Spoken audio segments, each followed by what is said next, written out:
의료 관광 산업이 활성화되면서 관련 일자리가 많이 늘어났는데요.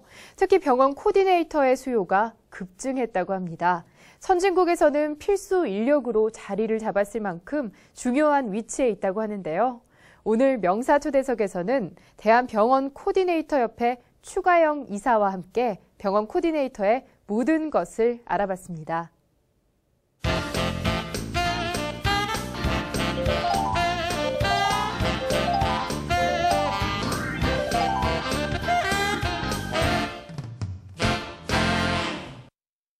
네, 병원 코디네이터는 20여 년 전에 예치과라는 곳이 대한민국에 들어오면서 해외에서 병원 서비스 분야를 벤치마킹해서 들어온 직업이라고 할 수가 있는데요. 최초로 진료 분야와 서비스 분야로 구분해서 역할을 나누면서 병원 코디네이터의 역할이 시작됐다고 보시면 됩니다.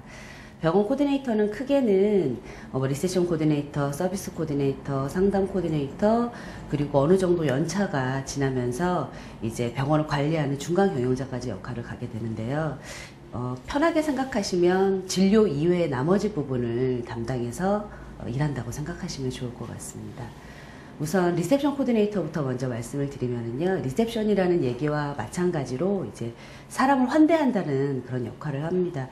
어떻게 보면 병원 일선에서 가장 먼저 고객을 맞이하는 입장을 하는 거고요. 환대와 함께 대기실 관리, 전화응대, 그리고 예약과 수납해서 병원의 전반적으로 첫 인상과 마지막 인상을 담당하는 사람이라고 생각하시면 됩니다.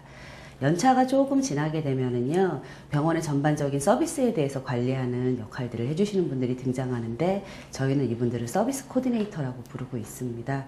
아무래도 리셉션 코디네이터보다는 병원 전반의 고객 프로세스나 아니면 환경관리 이런 쪽으로 담당을 하게 되고요. 역시 초창기에 병원 코디네이터를 하셨던 분들이 호텔리어나 스튜어디스 출신들이 많았기 때문에 서비스라는 게 없던 불모지에서 사내 강사 역할을 하셨던 게 시발점이 되어서 지금도 병원 서비스 코디네이터는 사내 교육도 담당하는 역할을 하고 있습니다. 한 5년에서 10년 정도 지나면 상담만 전문으로 하는 코디네이터가 되기도 하고요.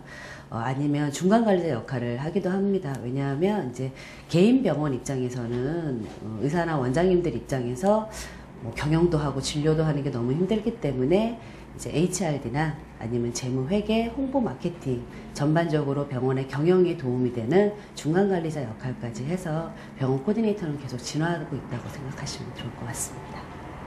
고객들의 사회적인 인식이 높아지면서 병원 코디네이터가 등장했다고 보시면 됩니다. 병원 코디네이터는 개인 병원에서 비보험 진료 분야에서 먼저 등장을 했는데요. 그 이유가 병원이 대형화가 되고 고객들의 니즈가 점점 많아지면서 고객들이 하나의 소비 계층으로 등장하게 되었습니다. 그래서 병원에 가서 의사 선생님 밑에 환자가 있고 이런 개념이 아니라 나도 당당하게 환자로서 소비자로서 병원 서비스를 이용할 수 있다라는 개념. 또 하나는 고령화 사회로 가면서 이제 환자분들이 질병으로 병원을 가는 게 아니라 질환으로서 자주자주 이용을 하다 보니까 이제 고객들 입장에서는 대기 시간이 많은 대형 병원이나 이런 것보다는 자주 찾아갈 수 있고, 또한 자주 찾아가다 보니까 나를 알아줄 수 있고, 그리고 나한테 친한 척 해줄 수 있고, 전반적으로 이제 고객과 소통할 수 있는 그런 병원을 찾다 보니까 병원에서는 경쟁적인 요인 중에 하나, 차별적인 요인 중에 하나로 병원 코디네이터라는 직업이 등장하게 되었습니다. 병원 코디네이터가 이제 1990년대부터 등장해서 20여 년이 지나다 보니까 알게 모르게 이제 개인이 취득하시는 분들도 있고 단체가 취득하시는 분들도 있는데, 대한병원 코디네이터 협회 기준으로 말씀드리면 1년에 3,500명에서 4,000명 정도가 시험을 보고 있습니다. 그래서 그 수치를 바탕으로 해서 저희 협회뿐만 아니라 다른 개인 이제 민간 자격증 하시는 업체들까지 치면 1년에 한 4,000명에서 5,000명 정도 나오지 않을까 싶고요. 그걸 10년 데이터로만 누적을 해도 전국에 5, 6만 명 정도 활동하시는 분들이 있지 않을까라고 추측해 볼 수 있습니다.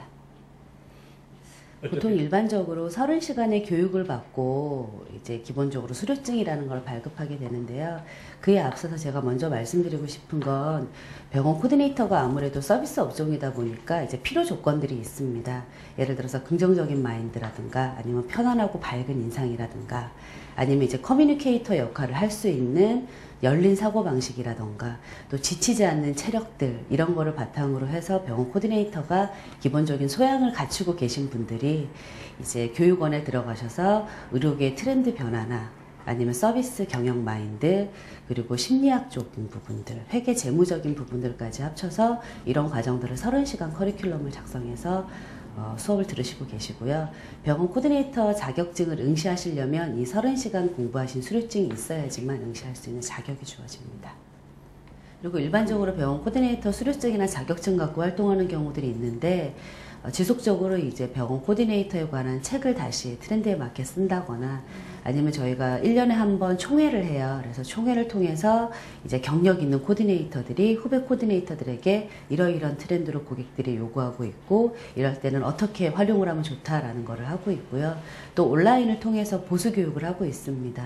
그리고 이제 의료관광 코디네이터나 아니면 병원 경영자 과정 등으로 이제 연차 수가 조금 지나고 경력들이 조금씩 쌓이기 시작하는데 이제 어디 특정한 데서 배울 수 없거나 아니면 혼자 공부하는데 한계가 부딪힌 분들을 대상으로 해서 이제 병원 코디네이터 협회에서는 그런 온라인 서비스도 제공하고 있습니다.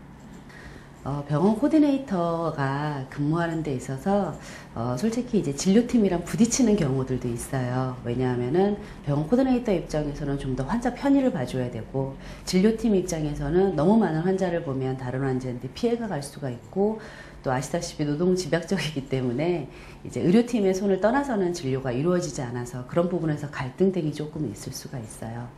또 하나는 이제 석유외과 위주의 병원들에서 나타나는 현상인데 아무래도 병원 코디네이터가 좋은 인상을 주려면 외모가 조금 고우신 분들이 많이 선호를 하세요.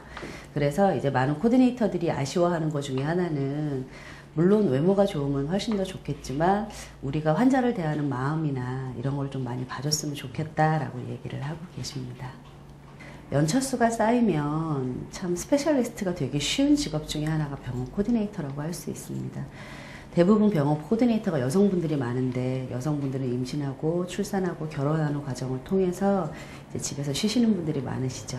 병원 코디네이터 같은 경우는 잠시 쉬더라도 다시 복직했을 때 본인이 갖고 있는 능력이 발휘될 수 있는 직업이고요. 또한 긍정적인 마인드와 그리고 유연한 사고방식만 있으면 여성 조직 안에서 충분히 능력을 발휘할 수 있다고 생각을 합니다. 그래서 저는 개인적으로 병원이라는 곳이 여성이 많고 또 힘든 직업이 많잖아요. 생명을 다루는 곳이기 때문에 서로가 스트레스가 많아서 갈등 관계가 있을 수 있습니다. 그러나 지금 준비하시는 분들이 조금 더 열린 마음을 가지고요. 내가 뭐 한 3년 하고 그만두겠다, 5년 하고 그만두겠다가 아니라 좀 먼 미래를 바라보시고 본인의 스페셜리스트라고 생각을 하시고 노력을 하신다 그러면 어렵지 않게 하실 수 있을 것 같습니다. 대한병원 코디네이터 협회도요, 여러분들의 그런 마음을 응원하도록 하겠습니다.